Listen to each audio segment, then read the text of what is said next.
Military ఘర్షణ అనివార్యం అనిపిస్తోంది. సో సైన్యానికి మోదీ ఫ్రీ హ్యాండ్ ఇచ్చేశారు, ఏ క్షణమైన మిలిటరీ యాక్షన్ ఉండొచ్చనే వార్తలు వస్తూ ఉన్నాయి. At the same time Pakistan కూడా చెప్తోంది, సార్ మాకు ఆల్రెడీ ఇన్ఫర్మేషన్ ఉంది, భారత్ మా మీద ఎప్పుడైనా దాడికి దిగవచ్చు, కాబట్టి మేము కూడా సంసిద్ధంగా ఉన్నాము అని చెప్పి. చాలామందికి వచ్చే సందేహం సార్, ఇప్పుడు మరి ఇండియా పాకిస్తాన్ల బలాబలాల్లో తేడా ఏంటి అని చెప్పి. తేడా ఏంటి సార్? అంటే బలాబలాల్లో తేడా చెప్పే ముందు మనకు అర్థం కావాలి, యుద్ధం అంటూ వస్తే బలమైన వాడు నష్టపోతాడు, బలహీన నష్టపోతాడు. యుద్ధం అంటూ వస్తే రష్యా ఉక్రెయిన్ వారైంది, డెఫినెట్గా రష్యా బలవంతుడు, కానీ రష్యా కూడా నష్టపోయింది కదా. ఉక్రెయిన్ ఒక్కడే కాదు, ఇజ్రాయెల్ హమాస్ మధ్య యుద్ధం. ఇజ్రాయెల్ హమాస్తో పోలిస్తే చాలా బలమైన దేశం, కానీ ఇజ్రాయెల్ కూడా నష్టపోయింది కదా. అందువల్ల యుద్ధం ఏ దేశానికి అభివృద్ధినివ్వదు. ప్రతి యుద్ధం అంటూ వస్తే బలమైన దేశం, బలహీనమైన దేశం రెండు కూడా ఆర్థికపరమైన ఇతరత్ర ఇబ్బందులు పడాల్సిందే. అందుకే పదే పదే చెప్పేది, యుద్ధాన్ని కోరుకోకూడదు, యుద్ధోన్మాదాన్ని ప్రదర్శించకూడదు, యుద్ధం కోసం రంకెలేయకూడదు. యుద్ధం యుద్ధం యుద్ధం అని కావాలని యుద్ధాసురులు సమాజంలో పెరిగిపోతున్నారు, ముఖ్యంగా సోషల్ మీడియాలో పెరిగిపోతున్నారు. బయట ఎవడో ఒక్కడొచ్చి సైన్యంలో పనిచేయడం, కానీ యుద్ధాసురులు బాగా పెరిగిపోయారు. పోస్టులు పెడుతుంటారు, మరి తన కొడుకును ఆర్మీలో చేర్పిస్తాను, మళ్ళీ పొరపాటునోడు చెప్పి తాము వెళ్ళి తమ సాఫ్ట్వేర్ ఉద్యోగానికి రాజీనామా చేసి వెళ్ళి ఆర్మీలో చేరతారా? చేరరు.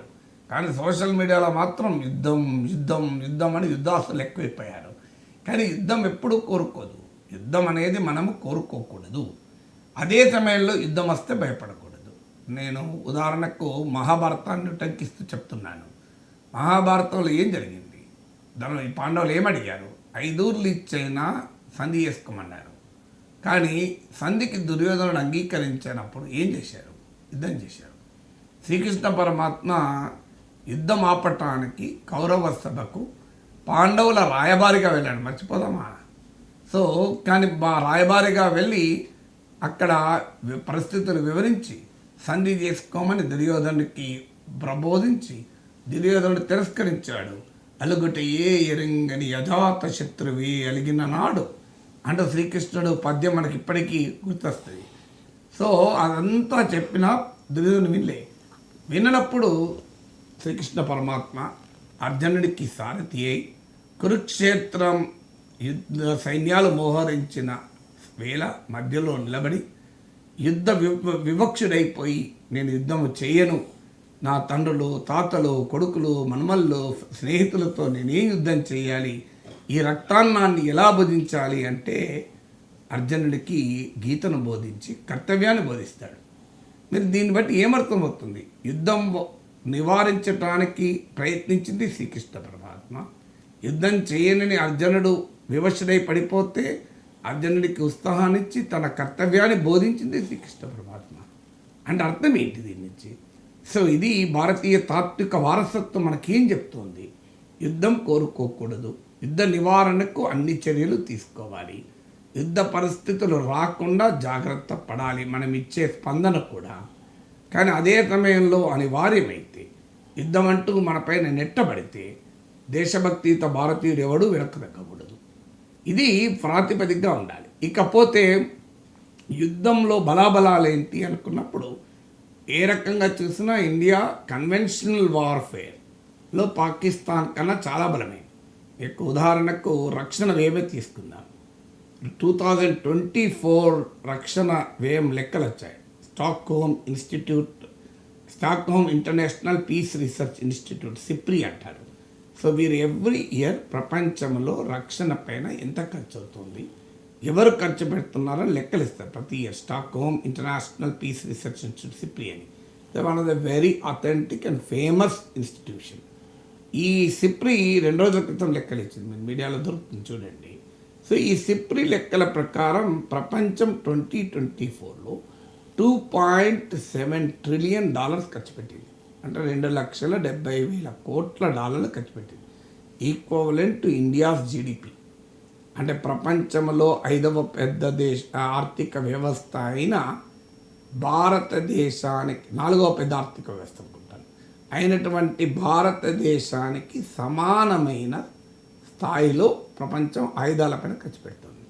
ఇందులో హైయెస్ట్ 37% అమెరికా ఖర్చు పెడుతుంది. $997 బిలియన్, అంటే నియర్లీ $1 ట్రిలియన్. 2,70,000 కోట్లు ఖర్చు అవుతుంటే 2.7 ట్రిలియన్, అందులో 1 ట్రిలియన్ అమెరికాయే ఖర్చు పెడుతుంది. America accounts for 37% the global on spending. కానీ మరి సప్లై చేసేది కూడా అమెరికాయే. ప్రపంచంలో ఆయుధ మార్కెట్లో 43% షేర్ అమెరికా. అండ్ అందుకే ప్రపంచంలో ఎక్కడ యుద్ధం వచ్చినా అమెరికన్ ఎకానమీ భూమి. అందువల్ల ఇవాళ రిసెషన్ పోవాలి అంటే అమెరికాలో ప్రపంచంలో యుద్ధం రావాలి, అమెరికాలో రిసెషన్ పోవాలని. కానీ American military industrial complex, Lockheed Martin ఇట్లాంటి కంపెనీలు భారీగా లాభాలు పొందుతాయి. సో ఎందుకంటే గ్లోబల్ ఆర్మ్స్ మార్కెట్లో 43% అమెరికా సప్లై చేస్తుంది, ఖర్చు పెట్టే దాంట్లో 37%. అమెరికా తర్వాత ఎందుకు నేను చెప్తున్నా అంటే ఇండియా పాకిస్తాన్ కూడా కాంటెక్స్ట్ అర్థమయ్యడానికి మీకు గ్లోబల్ గణాంకాలు కూడా చెప్తున్నాను. సెకండ్ పొజిషన్ అమెరికా తర్వాత China.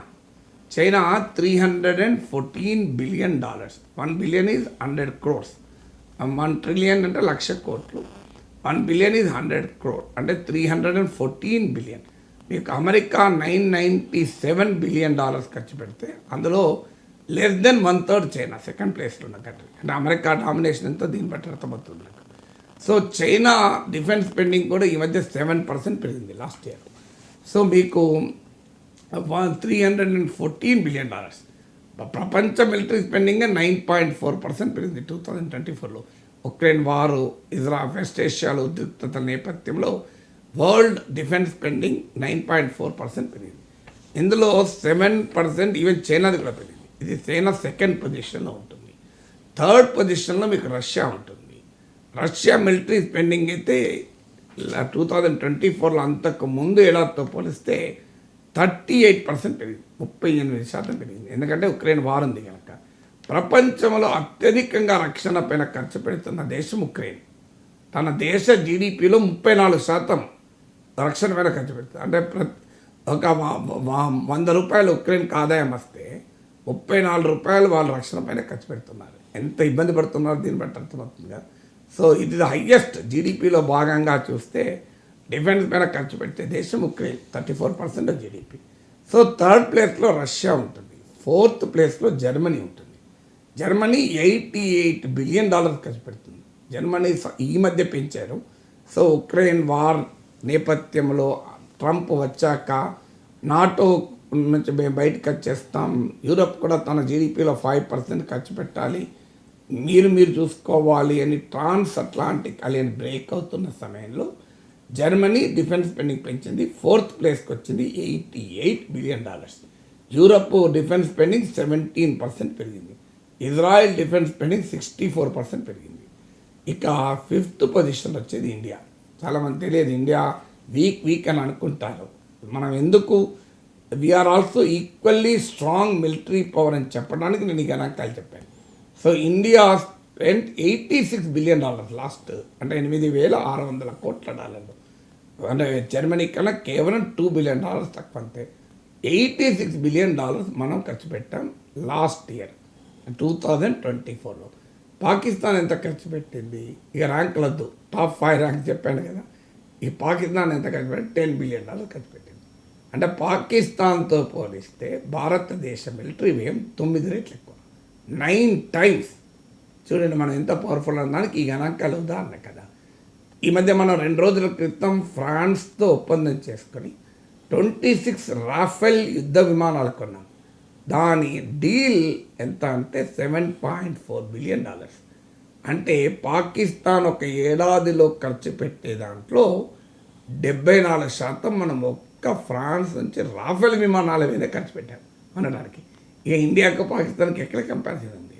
So we are much more stronger military power, దీంట్లో ఏమీ డిస్ప్యూట్ లేదు. ఇక ఇది మీకు ఆన్ స్పెండింగ్. రెండవ లెక్క చెప్తాను, అంటే మిలిటరీ పార్ట్నర్షిప్స్, అంటే ఇతర దేశాలతో మనకున్న సంబంధాలు. యుద్ధమంటూ వస్తే ఏ దేశము ఏ దేశానికి మద్దతుగా ఉంటుంది. మనం ఇప్పుడు చూసాం, యుక్రెయిన్ రష్యాతో యుద్ధం చేసింది. యుక్రెయిన్ తన సొంత బలం పైన యుద్ధం చేసిందా? అమెరికా యూరోప్ సహకరిస్తే యుద్ధం చేసింది. ఇప్పుడు అమెరికా వెనక్కి వస్తే కొట్టుకుంటోంది. రష్యాకు మద్దతుగా Belarus, China, Iran, north Korea వీళ్ళు వచ్చారు. నార్త్ కొరియా సోల్జర్స్ అయితే 10,000 మంది సోల్జర్స్ యుక్రెయిన్ బ్యాటిల్ ఫీల్డ్లో కురుస్క్ ప్రాంతంలో మీకు రష్యా మద్దతుగా పోరాడారు కూడా. సో ఇరానియన్ వాళ్ళు డ్రోన్లు ఇవన్నీ ఇచ్చారు. సో ఇక ఉక్రెయిన్కు అమెరికా అండ్ వెస్ట్ ఇచ్చారు. ఈ నాటో మొత్తం ఉక్రెయిన్కి మద్దతు ఇచ్చింది. అందువల్ల ఎనీ బలాబలాలు లెక్కించేటప్పుడు మనం లెక్క పెట్టుకోవాల్సిన దాంట్లో సొంత బలాలే కాదు, ఎవరి వైపు ఎవరు ఉంటారో అనేది కూడా లెక్కలు తీసుకోవాలి. సో ఎవరికి వైపు ఎవరుంటారో అనుకున్నప్పుడు ఇండియాకు ప్రపంచంలో Israel, France, UK, America, Russia ఇలా చాలా దేశాలతో డిఫెన్స్ రిలేషన్స్ ఉన్నాయి. కానీ యుద్ధం అంటూ వస్తే ఈ దేశాలన్నీ మన తరఫున పోరాడతాయా? I don't think. ఏ దేశమో మన తరఫున పోరాడుతుంది అనుకోను, ఇంక్లూడింగ్ ఇజ్రాయెల్. ఇజ్రాయెల్ బాగా సహకరిస్తున్న మన వాళ్ళు భ్రమపడుతున్నారు. ఎందుకు అంటే అది జరగదు. ఎందుకు జరగదు అంటే Israel is an American ally, Pakistan is an American ally. America అనుకూలంగా ఉంటేనే ఇజ్రాయెల్ సపోర్ట్ చేస్తుంది. ఇతరత్ర మిలిటరీ సేల్స్ ఉండొచ్చు, ఇంటెలిజెన్స్ షేరింగ్ ఉండొచ్చు, కానీ ప్రత్యక్షంగా మనతో వచ్చి పోరాడవు. ఇప్పుడు ఉక్రెయిన్తో ప్రత్యక్షంగా యూరోప్ బలగాలు పోరాడాయా? అమెరికన్ బలగాలు పోరాడాయా? అమెరికా యూరోప్ ఆయుధాలు ఇచ్చి డీప్ ఇన్సైడ్ రష్యా అటాక్ చేయవద్దని చెప్పింది. ఉక్రెయిన్ గగనతలాన్ని మీకు నో ఫ్లై జోన్గా ప్రకటించమంటే అమెరికా అంగీకరించలే, యూరోప్ అంగీకరించలే. ఉక్రెయిన్కి అర్థమవుతుంది కదా. అందువల్ల భారతదేశానికి ప్రపంచంలో చాలా దేశాలతో బ్రహ్మాండమైన రిలేషన్స్ ఉన్నా రేపు ఈ మిలిటరీ ఘర్షణలో మనతో వచ్చి భుజం కలిపి ఎవరు పోరాడు. ఇక పాకిస్తాన్తో ఎవరు పోరాడతారు అన్నది. పాకిస్తాన్కు అమెరికా ఒక గట్టి మిత్రదేశం మిలిటరీగా. ఎందుకంటే పాకిస్తాన్ ఏర్పడినప్పుడు ఇండియా ఏర్పడింది. ఇండియాలోమో నాన్ అలైన్డ్ కంట్రీ, అలీన దేశమైంది. పాకిస్తాన్ అమెరికా నాయకత్వంలోని central treaty organization, SEATO south east Asia treaty organization, ఇందులో పాకిస్తాన్ మెంబర్ అయింది. పాకిస్తాన్ ఇది అమెరికాకు non NATO ally, biggest client. మనము కొంటాం అమెరికా నుంచి, మనకన్నా ఎక్కువ కొంటుంది పాకిస్తాన్. సో అందువల్ల కానీ ఇప్పుడు సమస్య ఏంటంటే అమెరికాకు ఇండియాకు ఉన్న రిలేషన్స్ రీత్యా పాకిస్తాన్ తరఫున అమెరికా వకాల్తా పుచ్చుకుంటుందా అంటే అనుమానాస్పదమే. అందులో ఆఫ్ఘనిస్తాన్లో తాలిబాన్లతో అమెరికాకు ఒప్పందం కుదిరినాక ఇలా పాకిస్తాన్ రిలవెన్స్ కాస్త పోయింది 2021 నుంచి. అందువల్ల అమెరికా రెండు దేశాలకు నీతి వ్యాఖ్యలు చెప్పి ప్రేక్షక పాత్ర పోషిస్తున్న అంచనా. ఇక చైనా డెఫినెట్గా మన ఇండియా చైనాకు వ్యతిరేకంగా అమెరికా నాయకత్వంలోని క్వాడ్ కూటమిలో మెంబర్.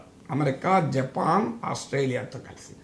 సో క్వాడ్లో మెంబర్ అంటే తమకు వ్యతిరేకంగా కూటమి కడుతుందని చైనా ఆరోపణ. చైనాకు మనకు సరిహద్దు విభేదాలు కూడా ఉన్నాయి, ఘర్షణలకు కూడా మనం గల్వాన్ లోయలో చూసాం. ఇండియాకు చైనా, అమెరికా, ఇండియా యాక్సిస్లో ఉన్న పరిస్థితులు రీత్యా చైనా, పాకిస్తాన్ కూడా క్లోజ్. కానీ ఎక్కడి దాకా ఉంటుంది పాకిస్తాన్కు? సో గత యుద్ధాల్లో ఎప్పుడైనా చైనా పాకిస్తాన్కు డైరెక్ట్గా వచ్చి కలిసి పనిచేసిందా? ఇవాళ చైనా పరిస్థితి ఏంటి? అమెరికాతో పోరాడాల్సి ప్రత్యేక పరిస్థితులు ఉంది. అందుకే చైనా ఇది రీచింగ్ అవుట్ టు ఇండియా. అందువల్ల చైనా మాట రీత్యా సహాయం చేస్తుందేమో పాకిస్తాన్కి, కానీ చేతరీత్యా గతంలో చేయలేదు, ఇప్పుడు చేయదు. అంటే ఈ ఫైట్ అల్టిమేట్గా ఇండియాకు పాక్ మధ్యనే జరగాలి. ఎవరికి నచ్చినా ఇండియాకు పాక్కు మధ్య జరిగితే India is far ahead of Pakistan. ఇక థర్డ్ ఫ్యాక్టరు, అసలు ఎకానమీ పాలిటీ తట్టుకోగలదా? ఎందుకంటే యుద్ధం అంటూ వస్తే ఇప్పుడు ఆ డిఫెన్స్ పైన ఎంత స్పెండ్ చేస్తున్నాం అన్నదే కాదు, నీ ఎకానమీ పాలిటీ తట్టుకోగలగాలి. ఇండియన్ పాలిటీకి పాకిస్తాన్ పాలిటీకి తేడా చూడండి. భారతదేశ రాజకీయ వ్యవస్థ ఏకోన్ముఖంగా పాకిస్తాన్ పైన పోరాటానికి సిద్ధపడింది. ప్రధానమంత్రి నరేంద్ర మోడీ ఏ క్షణమైనా దాడికి మిలిటరీకి ఫ్రీ హ్యాండ్ ఇచ్చారంటుంటే ప్రధాన ప్రతిపక్షం అనేది ఇంకెంత లేట్ చేస్తో తొందరగా కొట్టేయండి అంటున్నాడు, మీరు గమనిస్తే. అందువల్ల పాకిస్తాన్ సంగతి తేల్చాలనే దాంట్లో ఇండియాలో ఎవరికీ భిన్నాభిప్రాయం లేదు.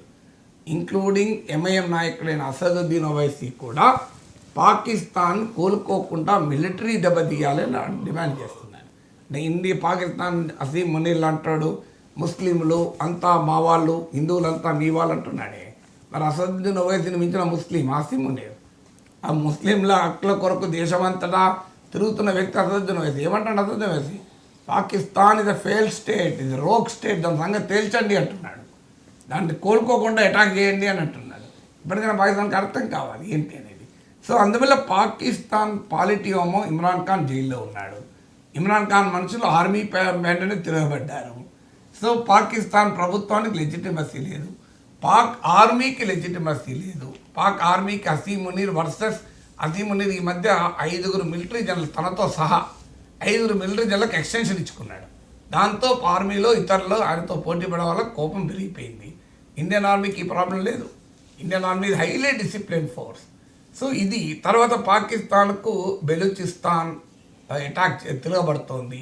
ఖైబర్ పఖ్తూన్ వాళ్ళు టెహ్రీక్ తాలిబాన్ దాడి చేస్తోంది. బెలూచిస్తాన్ లిబరేషన్ ఆర్గనైజేషన్ పాకిస్తాన్లో 44% ల్యాండ్ వాళ్ళు మేము ఉండనే ఉండం పాకిస్తాన్ అంటుంది. పాక్ ఎకానమీ అప్పుల పాలై ఆఖరికి ఐఎంఎఫ్ బెయిలౌట్ పైన ఆధారపడుతుంది. ఇలాంటి పరిస్థితుల్లో పాక్ ఎకానమీ పాలిటీ ఉంది. ఇండియాపై కూడా ప్రభావం ఉంటుంది అనివార్యంగా ఎకానమీ. కానీ ఇండియా తట్టుకోగలదు, పాకిస్తాన్ తట్టుకోలేదు. రెండింటి మధ్య తేడా ఉంది. ఇప్పుడు ఒక పెద్ద ధరలు భయంకరంగా పెరిగాయి అనుకోండి, నాగేశ్వరం అంటానికి ఇబ్బంది ఉంటుంది, సెక్యూరిటీ గార్డ్కి ఇబ్బంది ఉంటుంది. నాగేశ్వరమో తట్టుకోగలడు తనకున్న సేవింగ్స్ రీత్యా, తనకున్న ఆదాయ వనరుల రీత్యా. కానీ ఆ సెక్యూరిటీ గార్డ్ తట్టుకోలేడు. ఇది కూడా అంతే. ఇండియన్ ఎకానమీ తట్టుకోగలుగుతుంది, పాకిస్తాన్ ఎకానమీ తట్టుకోలేదు. అందువల్ల అయితే ఒక్కటే పాకిస్తాన్ ఆశ ఏంటంటే మాకు న్యూక్లియర్ వెపన్స్ ఉన్నాయి కదా, దాన్ని బూచీగా చూపెట్టి మేము ఇండియాను బెదిరిస్తాం. అందుకే ఆ న్యూక్లియర్ బ్లాక్మెయిల్ పదే పాకిస్తాన్ చేసేది. కన్వెన్షనల్ వార్ఫేర్లో కానీ జియో పొలిటికల్ ఫ్యాక్టర్స్ రీత్యా తీసిన ఎట్టి పరిస్థితుల్లో పాకిస్తాన్ పై దరిదాపులో కూడా లేదు ఇండియాకు. కానీ ఒక్క న్యూక్లియర్ పారిటీ అంటే ఇండియాకు న్యూక్లియర్ ఫోర్సెస్ క్యాపబుల్ ఉంది, పాకిస్తాన్ న్యూక్లియర్. ఆ న్యూక్లియర్ పారిటీని ఒక్కదాన్ని ఉపయోగించుకొని పాక్ బ్లాక్మెయిల్ చేస్తుంది. కానీ పాకిస్తాన్కి అర్థం కావాల్సింది న్యూక్లియర్ వెపన్స్ అటాక్ ఉపయోగపడవు, డిటరెన్స్కి ఉపయోగపడతాయి. రెండింటి మధ్య తేడా ఉంది. అణ్వాయుధాలు ఎప్పుడు దాడికి ఉపయోగపడవు, రక్షణకు ఉపయోగపడతాయి. రష్యా దగ్గర అణ్వాయుధాలు లేవా? మరి ఉక్రెయిన్తో 3 ఏళ్ళు ఎందుకు యుద్ధం చేస్తుంది? ఒకసారి అణ్వాయుధం వేస్తే పని అయిపోతుంది కదా. ఉక్రెయిన్ పని వేస్తుంది రష్యా. ఉక్రెయిన్కి అణ్వాయుధాలు లేవు, రష్యాకు ఉన్నాయి. మరి ఎందుకు రష్యా వాడతలేదు 3 ఏళ్ళుగా? కామన్ సెన్స్ చెప్తుంది కదా. ఒకవేళ అణ్వాయుధాలు దాడికి ఉపయోగపడితే, అణ్వాయుధాల కంబాట్ వాల్యూ ఉంటే అసలు ఈ యుద్ధానికి ముగింపు పలకాలి కదా. రష్యా 3 ఏళ్ళు కొట్లాడుతుంది ఇంత కష్టపడి. ఒక న్యూక్లియర్ వెపన్ ఏర్పడితే ఉక్రెయిన్ సంగతి తేలిపోతుంది కదా. కానీ చేసింది రష్యా. ఎందుకంటే nuclear weapons are not combat weapons, they are deterrence weapons. అంటే నీ దగ్గర న్యూక్లియర్ వెపన్ ఉంటే ఇంకోడు అటాక్ చేస్తాడు, భయపడతాడు. అంతకు మించి న్యూక్లియర్ వెపన్ పనిచేయలేదు. పాకిస్తాన్కి అర్థమైతే వస్తుంది. ఇట్స్ ఏ కంబాట్ వెపన్ కాదు, ఇట్స్ ఏ డిటరెన్స్ వెపన్. అందుకే నీకు మీకు రష్యా ఉదాహరణ చెప్పాను. కామన్ సెన్స్ చెప్తాను కదా. మరి ఈ 3 ఏళ్ళు ఎందుకు వారు చేయాలి? ఒకసారి పడితే అయిపోతుంది కదా. సో అందువల్ల కంపారిజన్ మీరు అడిగారు. కంపారిజన్లో పాకిస్తాన్ దరిదాపులు కూడా రాదు ఇండియాతో పోలిస్తే. అది పాకిస్తాన్కి అనేక సార్లు అర్థమైంది. కానీ కుక్కతో కవంకర కదా, ఏం చేయగలుగుతాం? నీకు ఎన్నిసార్లు జరిగినా మళ్ళీ నువ్వు ఎన్నిసార్లు కుక్కను చెప్పుతో కొట్టు మళ్ళీ అక్కడికి వస్తుంది కుక్క. ఎన్నిసార్లు పోలీసులు అరెస్ట్ చేసినా 7వసారి 8వసారి విడుదలయ్యాక దొంగతనమే చేస్తుంటాడు వాడు. అది పాకిస్తాన్ వక్రబుద్ధి. దానికి ఏం చేయగలం? Right sir. ఈ పహల్గామ్ ఉగ్ర దాడి తర్వాత భారత్, పాకిస్తాన్ ఈ 2 దేశాలు కూడా ఆంక్షలు విధించుకోవడంలో పోటీ పడుతున్నాయి. ఇప్పటికే పాక్ గగనతలాల్లో భారత్ విమానాలు ఫ్లై చేయడానికి లేకుండా ఆంక్షలు విధించింది పాకిస్తాన్. రీసెంట్గా భారత్ కూడా పాక్ విమానాలకు ఆంక్షలు విధించింది సార్, భారత్ గగనతలంలో ప్రయాణించేందుకు వీలు లేకుండా. సో దీని ప్రభావం ఏ రకంగా ఉండవచ్చు? ఆంక్షలు కాదు, యాక్చువల్గా నిషేధం విధించింది. ఆంక్షలు అంటే ఓన్లీ కొన్ని నిషేధం కాదు, కర్బ్స్ అంటారు, మూసివేత. యాక్చువల్గా మూసివేశారు. అంటే పాకిస్తాన్ ముందు చేసింది 1 వీక్ క్రితము. మనము సింధు జలాల ఒప్పందాన్ని నిలిపివేసిన మరుక్షణం కౌంటర్ మేజర్స్గా పాకిస్తాన్ గగనతలాన్ని ఇండియన్ విమానాలకు మూసేశారు. డెఫినెట్గా అది ఇండియన్ విమానాలకు నష్టం. ఎందుకంటే పాకిస్తాన్ ఎయిర్ స్పేస్ ద్వారా వెళితే వెస్ట్ ఏషియాకు, యూరప్కు దగ్గర ఉంటుంది. నియరెస్ట్ రూట్ ఏంటంటే through Pakistan air space. So మీరు అందువల్ల ఇవాళ పాకిస్తాన్ ఆ రూట్ ఆపితే మనము వెస్ట్ ఏషియా వెళ్ళాలన్నా, యూరప్ వెళ్ళాలన్నా లాంగర్ రూట్ తీసుకోవాల్సి ఉంటుంది, హయ్యర్ కాస్ట్ చెల్లించాల్సి ఉంటుంది. ఇది డెఫినెట్గా ఇండియన్ ఏవియేషన్ ఇండస్ట్రీ పైన, విమానయాన పరిశ్రమ పైన, విమాన ప్రయాణికుల పైన అనివార్యంగా ప్రభావం చూపుతుంది. దాంట్లో అనుమానమే లేదు. కానీ చాలామందికి అర్థం కానిది ఏంటంటే దీనివల్ల పాకిస్తాన్కి కూడా ప్రమాదం పడుతుంది. పాకిస్తాన్కి అర్థంగా పాకిస్తాన్ ఉన్మాదం పెరిగితే తనకు జరిగే నష్టాన్ని కూడా తాను ఆలోచించడు. ఇప్పుడు జరుగుతున్నది అదే. ఆ ఉన్మాదం ఎక్కడ దాకా పోయిందంటే పాకిస్తాన్కు తనకు నష్టం. మీకు ఉదాహరణ ఏంటి అంటే, ఒక ఎయిర్ స్పేస్ ద్వారా విమానాలు ఫ్రీగా పోవు. They are not free. మీరు ఆ ఎయిర్ స్పేస్ వాడినందుకు, ఎయిర్ స్పేసే కాదు, ఎయిర్ అయినా ల్యాండ్ అయినా వాడినందుకు డబ్బులు చెల్లించాల్సి ఉంటుంది. ఇప్పుడు ఆఫ్ఘనిస్తాన్ నుంచి మనకు పాకిస్తాన్ మీదుగా డ్రై ఫ్రూట్స్ రవాణా అవుతాయి. సో ఈ రవాణా ఇప్పుడు పాకిస్తాన్ ట్రేడ్ ఆపింది కనుక ఖచ్చితంగా ఆఫ్ఘనిస్తాన్కు నష్టం, పాకిస్తాన్కు నష్టమే. ఎందుకంటే డ్రై ఫ్రూట్ పాకిస్తాన్ ద్వారా రవాణా అయినప్పుడు పాకిస్తాన్ కూడా డబ్బులు చెల్లిస్తాం మనం. కానీ పాకిస్తాన్ ఉన్మాదం ఏంటంటే మాకు నష్టమైనా మంచిదే, మేము ఇలాగే బిహేవ్ చేస్తామని. అందుకే ఇప్పుడు ఉదాహరణకు Turkmenistan, Afghanistan, Pakistan, India gas pipeline TAPI అని ప్రతిపాదించాం. పాకిస్తాన్ ద్వారా వెళ్ళినప్పుడు పాకిస్తాన్ లాభం, పాకిస్తాన్ డబ్బులు వస్తాయి. కానీ పాకిస్తాన్ నాడు తల రకరకాల ఇబ్బందులు పెడితే మనము దానికి ఇరాన్ ద్వారా చబహార్ పోర్ట్ ద్వారా ఆఫ్ఘనిస్తాన్, ఇరాన్ల ద్వారా పాకిస్తాన్ బైపాస్ చేస్తూ మళ్ళీ మనం ఆలోచన చేయాల్సి వచ్చింది. అందువల్ల ఇక్కడ కూడా ఏం జరుగుతుంది, ఇప్పుడు ఒక్క విమానము వెళ్ళినప్పుడు ఇలా ఓవర్ ఫ్లైట్ ఛార్జెస్ అని, నావిగేషన్ ఛార్జెస్, ల్యాండింగ్ ఛార్జెస్ ఉంటాయి. మన ఇండియన్ విమానాలు పాకిస్తాన్లో ల్యాండ్ అయ్యేది లేదు. కానీ పాకిస్తాన్ ఎయిర్ స్పేస్ ద్వారా ఇండియన్ విమానాలు వెళ్ళినప్పుడు ఒక్క విమానం పైన బోయింగ్ విమానం అయితే $580 చెల్లిస్తాం. ఇప్పుడు ఎలాగైతే బస్సులు వెళ్తే టోల్ ట్యాక్స్ చెల్లిస్తామో అలా $580 కడతాం మనం. బోయింగ్ 737 లాంటి విమానాలు. ఇంకా పెద్ద విమానాలు అయితే $1,200 to $1,500 పర్ ఫ్లైట్. డైలీ కనీసం 100 ఫ్లైట్లు పోయాలనుకున్నా మీరు లోయెస్ట్ తీసుకున్న 580 అంటే $58,000 నష్టం పాకిస్తాన్కి ఎవ్రీడే. ఇక హైయెస్ట్ తీసుకుంటే మీకు 1,500 into 100 అంటే మీరు లెక్కేయండి, $150,000. ఓవరాల్గా ఎవరైతే తీసుకున్నా ఎవ్రీ డే కనీసం $100,000 నష్టపోతాయి. పాకిస్తాన్ పరిస్థితి. పాకిస్తాన్ పరిస్థితి ఏంటి ఇవాళ? పాకిస్తాన్ ప్రైమ్ మినిస్టర్ చెప్పిన మాట మళ్ళీ గుర్తు తెచ్చుకుందాం. మేము ఫ్రెండ్లీ కంట్రీస్కి రుణం కోసం పోయినా మమ్మల్ని బిచ్చపు పాత్ర పట్టుకొని బిచ్చగాళ్ళు వచ్చినట్టు చూస్తున్నారు. ఇది Pak prime minister Shahbaz Sharif statement. ఇది మనది కాదు. ఐఎంఎఫ్ బెయిల్అవుట్ మీద ఆధారపడి 24 సార్లు ఐఎంఎఫ్ బెయిల్అవుట్ చేసింది. ప్రపంచంలో అత్యధికంగా ఐఎంఎఫ్ బెయిల్అవుట్ ప్యాకేజ్ తీసుకున్న దేశం పాకిస్తాన్. 24 సార్లు, మామూలు విషయం కాదు. 24th బెయిల్అవుట్ ఇది. So financial action task force Pakistan పైన వెయిట్ వేయటానికి, బ్లాక్ లిస్ట్లో, గ్రే లిస్ట్లో పెట్టడానికి వెయిట్ చేస్తున్నారు. సో ఇలాంటి పొజిషన్లో Pakistan self defeating, self goal, self inflicting pain అంటారే, తన పైన తానే హింసించుకునే పని చేస్తుంది. ఇప్పుడు ఇండియా కూడా పాకిస్తాన్ విమానాల్ని భారత గగనతలం నుంచి వెళ్లకుండా నిషేధించింది. దీని ప్రభావం ఏమవుతుందంటే, ఇప్పుడు పాకిస్తాన్ మనం ఎలాగైతే వెస్ట్ ఏషియా, యూరప్కు వెళ్ళాలంటే పాకిస్తాన్ ఎయిర్ స్పేస్ గగనతలాన్ని ఉపయోగించుకుంటే దగ్గర అవుతుందో, పాకిస్తాన్ విమానాలు ఈస్ట్ ఏషియా, తూర్పు ఆసియా, సౌత్ ఈస్ట్ ఏషియా, ఆగ్నేయ ఆసియాకు వెళ్ళాలంటే వయా ఇండియన్ స్కైస్ వెళ్తే దగ్గర అవుతుంది భారత గగనతలాన్ని. ఎప్పుడు ఇండియా ఆపినప్పుడు వాళ్ళు ఏం చేయాలి? చైనా మీదుగా వెళ్ళాలి, లేదంటే ఇండియన్ ఓషన్ అంతా తిరిగి శ్రీలంక మీదుగా వెళ్ళాలి. వెళ్ళనియండి, వాడు అట్లా కూడా నష్టపోతాడు. ఇండియన్ విమానాలు నష్టం కాదా? ఇది ఇండియన్ విమానాలకు నష్టమే. ఆల్రెడీ కొత్త నష్టమే ఉన్నది పాకిస్తాన్ ఆపినాక. కానీ ఇప్పుడు పాకిస్తాన్ విమానాలు ఇండియా ఎయిర్ స్పేస్ను వాడద్దు అంటే మనకు కూడా వాడు విమానాలు చెల్లించే డబ్బులు రావు. కానీ తేడా ఏంటి? India can afford, Pakistan cannot afford. ఇప్పుడు మీరు బ్రహ్మాండమైన బిజినెస్ నడుస్తుంటుంది, ఓ వారం రోజులు షాప్ మూసేసి చార్ధామ్ యాత్రకు పోతారు, తెలిసారు కదా అని. మీరు మీ ఎకానమీ కొంప కొల్లేరవుతుందా? దివాలా తీస్తారా? మీ బిజినెస్ దెబ్బతింటుందా? మళ్ళీ వారం రోజుల తర్వాత వచ్చి తెలుసుకున్నా ఏం సేటు ఎటుపోయారు, చార్ధామ్ పోయారా, మంచి పని చేశారంటే నీ కస్టమర్ నీకు వస్తాడు. అదే చిన్న షాపు పెట్టుకున్నాడు ఉన్నాడు, పోటీ ఉంది, పక్కన 4 షాపులు ఉన్నాయి. ఇవి ఒక్కరోజు వారం రోజులు దుకాణం బంద్ చేసి పోయినట్టు ఏమవుతుంది? మూతపడుతుంది తెల్లారి.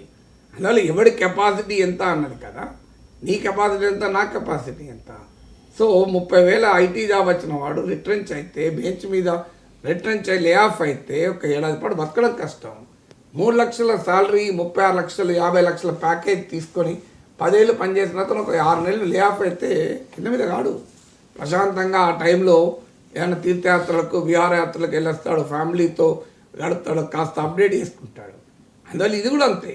ఇండియాకు పాకిస్తాన్కి ఎఫెక్ట్ ఈ దెబ్బలు ఒకరి మీద ఒకరు ప్రయోగించుకుంటున్నాయి. కానీ India can afford, Pakistan cannot afford. అది తేడా. Right sir, thank you so much sir. చాలా అంశాలకు సంబంధించి చాలా డీటెయిల్డ్గా విశ్లేషణ